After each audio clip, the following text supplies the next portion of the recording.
الرحمن الرحیم سيقول السفهاء من الناس ما ولاهم عن قبلتهم التي كانوا عليها قل لله المشرق والمغرب يهدي من يشاء إلى صراط مستقیم۔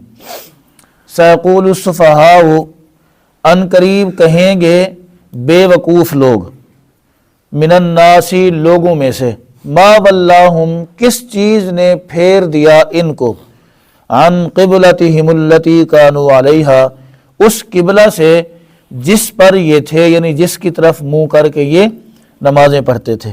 قل اے نبی مکرم صلی اللہ علیہ وآلہ وسلم آپ ارشاد فرما دیجئے، للہ المشرق والمغرب، جہت چاہے مشرق ہو یا مغرب جون سی بھی ہو وہ کس کے لیے ہے؟ اللہ رب العزت کے لیے ہے۔ یہدی من یشاء وہ جسے چاہتا ہے ہدایت عطا فرماتا ہے، الی صراط مستقیم سیدھے راستے کی طرف۔ پیچھے دو رکوع جو ہے نا ان کے اندر اللہ رب العزت نے تمہیدی طور پر حضرت ابراہیم علیہ السلام کے کچھ ضروری واقعات کو بیان فرمایا۔ مثلا ابو الانبیاء، امام الناس اور بیت اللہ شریف کی تعمیر کرنے والے، بیت اللہ شریف کی بنیاد رکھنے والے، بیت اللہ شریف کو بنانے والے، اللہ رب العزت سے اس کی آبادی کی دعا کرنا اور اپنی اولاد کو یہ بتانا کہ اللہ رب العزت نے تمہارے لیے دین اسلام کو چن لیا ہے، منتخب کر لیا ہے، تم اسی پر رہو۔ پھر حضرت ابراہیم علیہ السلام کے اولاد میں سے حضرت یعقوب علیہ السلام کا اپنی اولاد کو جمع کرنا اور جمع کرنے کے بعد ان سے پوچھنا کہ میرے بعد تم کس کی عبادت کرو گے۔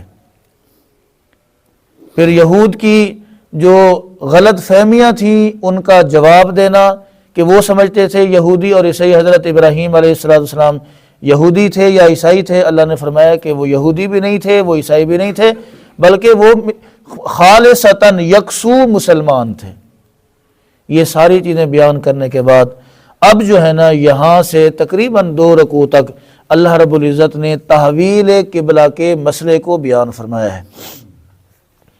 نبی مکرم صلی اللہ علیہ وآلہ وسلم مکہ مکرمہ کے اندر 13 سالہ نبوت والی زندگی میں آقا کریم علیہ السلام نے بیت اللہ شریف میں جس جگہ کھڑے ہو کر نماز پڑھی وہ ایسی جگہ تھی، وہاں سے کھڑے ہو کر دونوں قبلوں کو بیک وقت رخ ہو جاتا تھا۔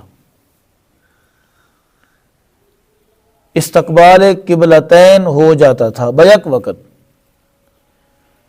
جو لوگ وہاں پر گئے ہیں آپ کو تصورات کی دنیا میں دوبارہ وہاں لے چلتا ہوں میں۔ ایک کونا ہے جسے حجر اسود کہا جاتا ہے، اس سے پہلے والا جو کونا ہے جنوب کی طرف جسے رکن یمانی کہا جاتا ہے۔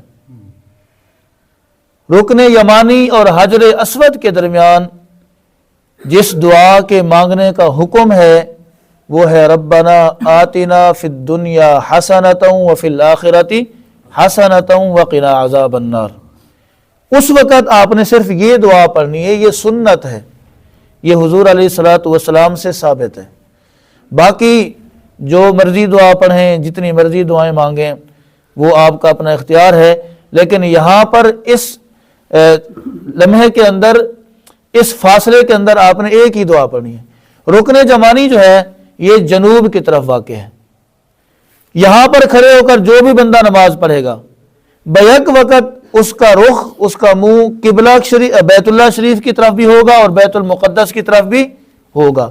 حضور علیہ السلام نے اپنی 13 سالہ زندگی کے اندر جو نبوت والی زندگی تھی، اس مبارک زندگی میں آقا کریم علیہ السلام نے وہیں پر کھڑے ہو کر نماز پڑھی، اور جس کا مقصد یہ تھا کہ بیک وقت حضور علیہ السلام بیت اللہ شریف کو بھی اور بیت المقدس کو بھی منہ کر رہے تھے، ان کا استقبال فرما رہے تھے۔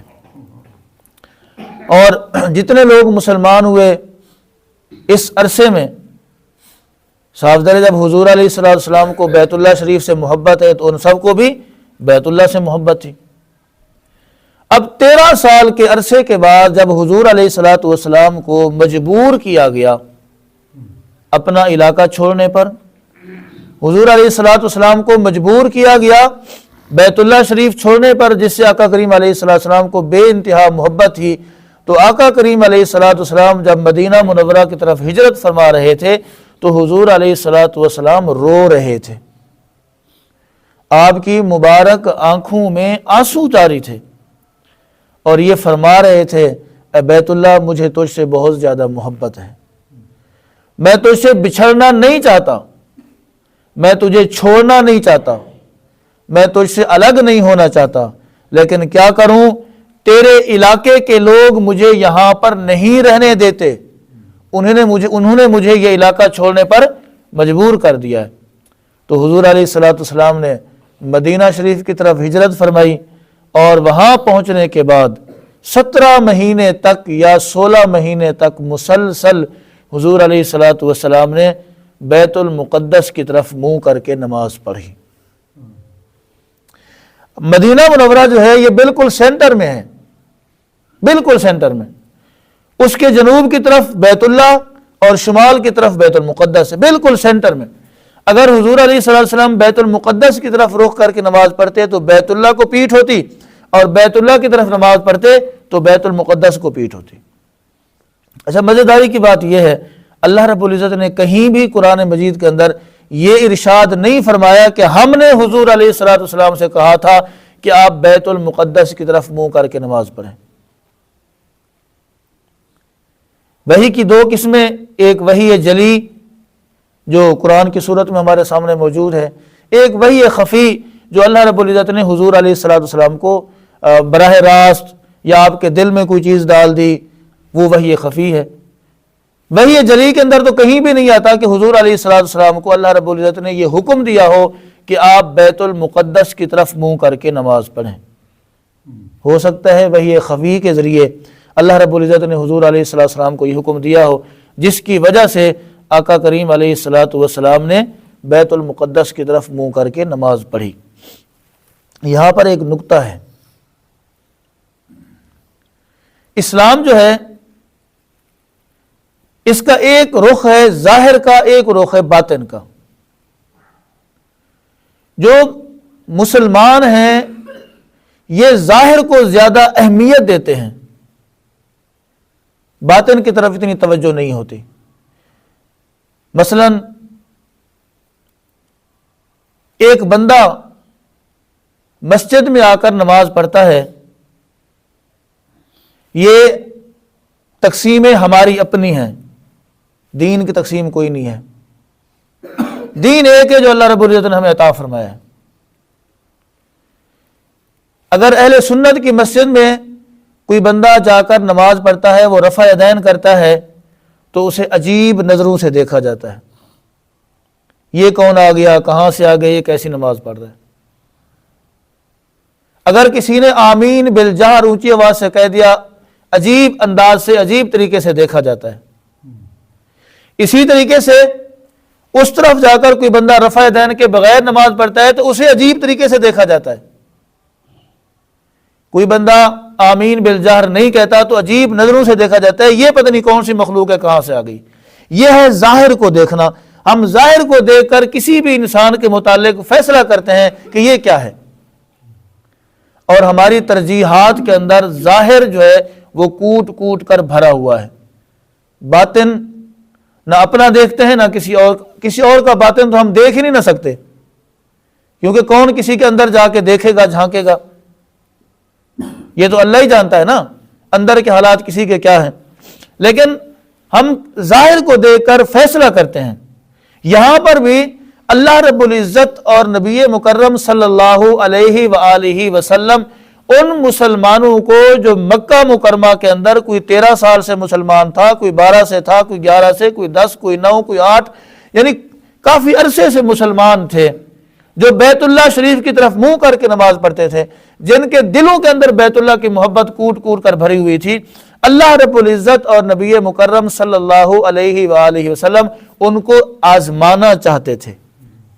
مقصود یہاں پر یہ تھا کہ یہ ظاہر پر جاتے ہیں یا یہ جو ہے نا حضور علیہ السلام کی اتباع، آپ کی پیروی کرتے ہیں، یہ ایک مقصد تھا۔ جس کی وجہ سے نبی مکرم صلی اللہ علیہ وآلہ وسلم نے ہجرت کے بعد 17 مہینے تک یا 16 مہینے تک مسلسل بیت المقدس کی طرف منہ کر کے نماز پڑھی۔ حالانکہ حضور علیہ الصلوۃ والسلام بنفس نفیس ذاتی طور پر بھی بیت اللہ کی طرف منہ کر کے نماز پڑھنا پسند فرماتے تھے، لیکن جو مصلحت تھی اس کے مطابق آقا کریم علیہ الصلوۃ والسلام نے بیت المقدس کی طرف منہ کر کے نماز پڑھی۔ 17 مہینے کے بعد عصر کی نماز حضور علیہ الصلوۃ والسلام پڑھا رہے تھے، جس مسجد میں، اس مسجد کا نام تھا مسجد بنی سلمہ۔ پہلے کیا نام تھا اس کا؟ بنی سلمہ نام تھا اس مسجد کا۔ حضور علیہ الصلوۃ والسلام نے دوران نماز 2 رکعتیں پڑھ لی تھیں، ابھی 2 رہتی تھیں، اسی دوران آپ پر وحی نازل ہوئی، حضرت جبرائیل امین تشریف لائے اور انہوں نے آ کر کہا اللہ یہ فرما رہا ہے، ہم نے آپ کو دیکھا، آپ کا دل بیت اللہ شریف کی طرف لگا ہوا ہے، آپ یہ چاہتے ہیں کہ آپ بیت اللہ کی طرف منہ کر کے نماز پڑھیں، تو اللہ نے آپ کو حکم دیا ہے آپ بیت اللہ کی طرف منہ کر لیں۔ اسی حال میں نماز کے اندر، حالت نماز میں حضور علیہ الصلوۃ والسلام یہ شمار ہے، بیت اللہ کی طرف، بیت المقدس کی طرف آپ کا رخ انور تھا، آپ نماز پڑھا رہے تھے، یوں آپ جو ہے نا گھوم گئے، فوراً آپ نے جنوب کی طرف منہ کیا، بیت اللہ شریف کی طرف۔ تو پھر بقیہ نماز آقا کریم علیہ الصلوۃ والسلام نے اس طریقے سے پوری فرمائی۔ اس وجہ سے مسجد بنو سلمہ کو اس کے بعد مسجد قبلتین کہا جانے لگا، کہ بیک وقت ایک ہی نماز کو حضور علیہ الصلوۃ والسلام نے شروع کیا تو آپ کس طرف منہ کیے ہوئے تھے؟ بیت المقدس کی طرف۔ جب آپ نے نماز کو مکمل فرمایا تو آپ کا چہرہ انور کس طرف تھا؟ بیت اللہ شریف کی طرف۔ اس وجہ سے اسے اس کو کہا جاتا ہے قبلتین، مسجد قبلتین۔ اس کے بعد پھر یہ مسجد قبلتین کے نام سے مشہور ہو گئی۔ آگے اس کی تفصیلات آ رہی ہیں انشاءاللہ، جیسے جیسے تفصیلات آئیں گی ہم اس کو پڑھیں گے، ان کی تفصیلات پر غور و فکر بھی کریں گے انشاءاللہ۔ تو اللہ رب العزت نے فرمایا، پھر جب یہ ہوا تو یہودیوں نے، مشرکین نے، اہل کتاب نے حضور علیہ الصلوۃ والسلام پر اعتراض شروع کر دیے کہ جی یہ کیسے نبی ہیں، یہ کیسا دین ہے، ان کا اپنا قبلہ نہیں ہے، کبھی کسی طرف منہ کر کے نماز پڑھتے ہیں، کبھی کسی طرف منہ کر کے نماز پڑھتے ہیں، کسی ایک جگہ پر یہ ٹکتے نہیں ہیں۔ اس طرح کی انہوں نے بیہودہ قسم کی باتیں کرنا شروع کر دیں۔ اللہ رب العزت نے پہلے تمہید باندھ دی، اللہ نے فرمایا جو بھی بندہ ایسی بات کرے گا وہ بے وقوف ہے۔ قرآن کریم کے اندر بہت کم ایسا ہوا ہے کسی کو اس انداز سے خطاب کیا گیا ہو۔ قرآن بڑے میٹھے انداز سے خطاب کرتا ہے، قرآن کسی کی توہین، انسلٹ نہیں کرتا، لیکن یہاں پر اللہ نے فرما دیا کیونکہ یہ مسئلہ بڑا سینسیٹیو تھا، مسئلہ بڑا اہم تھا۔ اللہ نے پہلے کہہ دیا سَيَقُولُ، ان قریب کہیں گے، السفہاء من الناس، لوگوں میں سے وہ جو بے وقوف ہیں، لوگوں میں سے وہ لوگ کہیں گے جو کیا ہے؟ بے وقوف ہے، جن کی مت ماری گئی ہے، جن کے دلوں کے اندر کجی ہے، روگ ہے، وہ کیا کہیں گے؟ ما ولاہم عن قبلتہم التی کانوا علیہا، کس چیز نے ان کو اس قبلے سے پھیر دیا جس کی طرف یہ پہلے منہ کر کے نماز پڑھتے تھے۔ پیچھے رکوع نمبر 14 کے اندر ہم پڑھ چکے ہیں، آپ کو یاد ہوگا، وَلِلَّهِ الْمَشْرِقُ وَالْمَغْرِبُ فَأَيْنَمَا تُوَلُّوا فَثَمَّ وَجْهُ اللَّهِ۔ یہ جو سمت ہے، یہ جو جہت ہے، مغرب ہے، مشرق ہے، شمال ہے، جنوب ہے، ان کی ذاتی طور پر کسی سمت کی، کسی جہت کی کوئی اہمیت نہیں ہے، بالکل نہیں ہے۔ اللہ رب العزت 24 گھنٹے ہر وقت ہر جگہ پر موجود ہے، کوئی ایسی جگہ نہیں ہے، کوئی ایسا کونا نہیں ہے اس کرۂ ارضی کا، کوئی ایسا خطہ نہیں ہے جہاں پر اللہ رب العزت موجود نہ ہو۔ لیکن جب ایک جماعت بنی، ایک امت بنی جسے مسلم کہا گیا، ان کے لیے ضروری تھا کہ ان کو ایک قبلہ دیا جائے، ان کو ایک مرکز دیا جائے کہ جی یہ تمہارا مرکز ہے، تم نے آج کے بعد اس کو فالو کرنا ہے۔